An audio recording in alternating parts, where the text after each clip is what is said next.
नमस्कार दादाजी।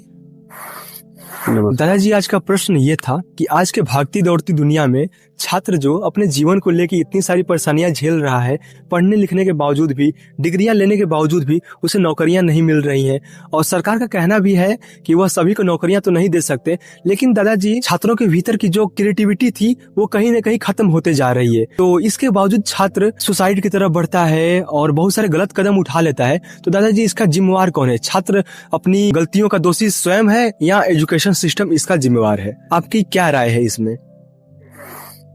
नमस्कार। जो आज की सामाजिक संरचना है, सामाजिक संरचना के हिसाब से इसमें छात्रों की कोई गलती नहीं, ये सामाजिक संरचना की ही गलती है। और आज का जो एजुकेशन सिस्टम है, वो एजुकेशन सिस्टम, एजुकेट होना मतलब एक अच्छा नौकरी मिलना, पैसा कमाने के लिए ही पढ़ाई किया जा रहा है। और शिक्षा का मात्र एक ही उद्देश्य रह गया है कि जीवन में हम बहुत अच्छे जगह पर प्लेस्ड हो जाए, बहुत अच्छा जगह पर हम प्लेस हो गए, बहुत अच्छा पैसा कमा लेंगे, सब प्रकार से हमें सुख सुविधा उपलब्ध हो जाए।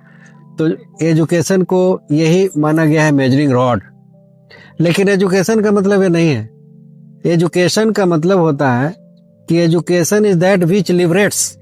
और वेद में भी कहा गया है कि सा विद्या या विमुक्तये, आदमी को सभी प्रकार के बंधनों से मुक्त करता हो। तो एजुकेशन जो शिक्षा व्यवस्था है, शिक्षा व्यवस्था को नए सिरे से इसको संचालित करने की आवश्यकता है। और हमें जानते हैं कि हमारा शरीर है, मन है और आत्मा है, तो तीनों चीज को एक समन्वय में लेकर चलना होगा, तीनों के बीच में प्रमा रखना होगा।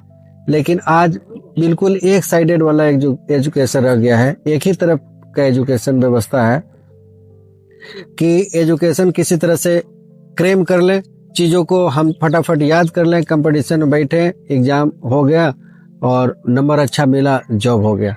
तो इस कंपटीशन की दुनिया में बहुत लोगों को जॉब भी नहीं मिल रही है, बहुत लोग परेशान हैं, सुसाइड करने को इसलिए आगे बढ़ रहे हैं।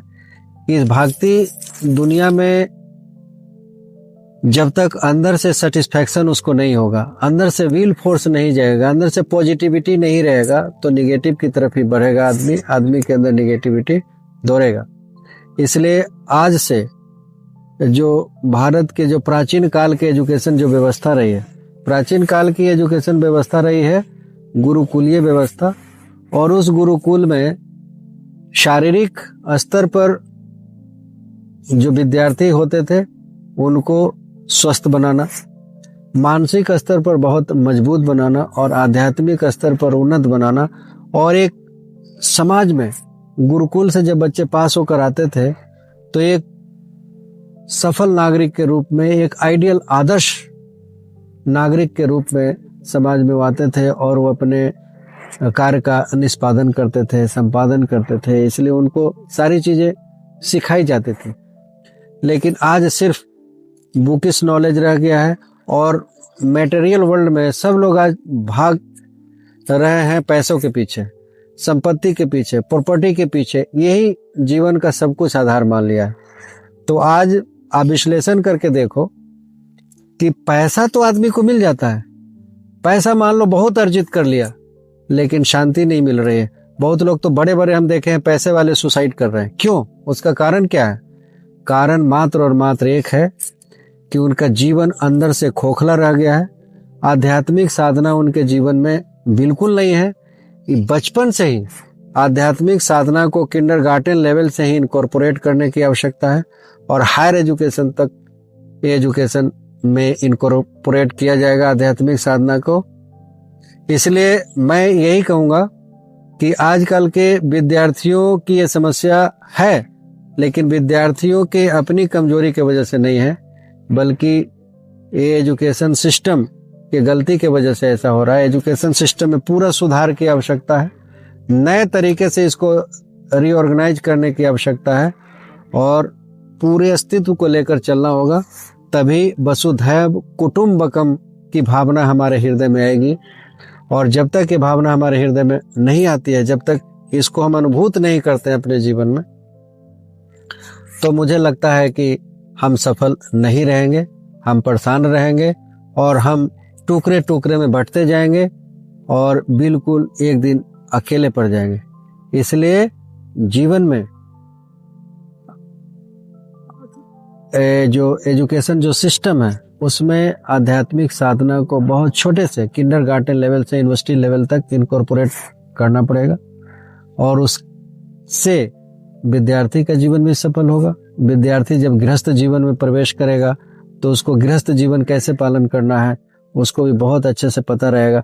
इसलिए सब जीवन सफल रहेगा। और कहा भी गया है कि मनुष्य के जीवन में प्रमा होना चाहिए। प्रमा मतलब बैलेंस, हर चीज का शारीरिक, मानसिक और आध्यात्मिक तीनों स्तरों में प्रमा होना जरूरी है, इक्विलिब्रियम होना जरूरी है। नहीं तो आदमी परेशान होगा और सुसाइड और न जाने क्या क्या प्रवृत्ति उसके अंदर डेवलप होगा। अब आदमी एक आदमी को नहीं पहचान रहा है। पहले आपको पता है कि आध्यात्मिक जीवन में क्या था, एक बड़ा परिवार का कॉन्सेप्ट था। आज न्यूक्लियर फैमिली का कॉन्सेप्ट आ गया है, बहुत छोटे, मैं, मेरी बीवी और मेरे जो एक दो बच्चे हैं, बस इतना ही कॉन्सेप्ट। ऐसा क्यों? क्योंकि आध्यात्मिक जीवन से दूर होते जा रहा है। रियल सेंस में जो परम पुरुष की तरफ बढ़ना है वो नहीं बढ़ना, बाकी बाहर के आडंबरों में, अंधविश्वासों में लोग फंसा हुआ है और यही समस्या का कारण है।